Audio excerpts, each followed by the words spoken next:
తెలంగాణ ఏర్పాటు అనేటువంటిదే self respect.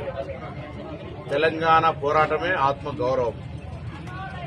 అటువంటి తెలంగాణ సకల జనులు పోరాటి సాధించుకున్న తర్వాత మరి తెలంగాణ ప్రజలపైననే, తెలంగాణ రాజకీయ నాయకులపైననే, తెలంగాణ అధికారులపైననే, వారి కుటుంబ సభ్యులను సైతం వదలకుండా ఫోన్ ట్యాపింగ్ చేయడం అనేటువంటిది అతి నీచమైన నేరం. అందుకు సంబంధించిన విచారణలో భాగంగా పిలిస్తే దాన్ని రాద్ధాంతం చేస్తూ హింసాయుతమైనటువంటి పిలుపులను ఇస్తూ మరి రాజకీయపరమైన లబ్ధి పొందే ప్రయత్నం చేస్తూ ఉన్నారు.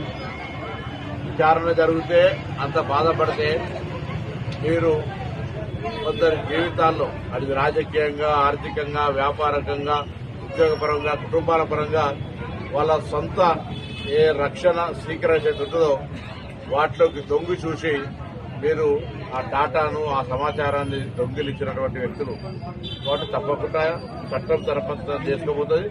ఇలా కక్ష సాధింపు చర్య కానీ కుట్రపూరితం కానీ ఏమీ లేవు. ఈరోజు వాటిని ఎదుర్కొని మీరు తప్పు చేయనట్టయితే తెలంగాణ ప్రజలకు మీరు తప్పు చేయాలని నిరూపించుకునే అవకాశం. విచారణ శిక్ష కాదు, విచారణ జరుగుతుంది.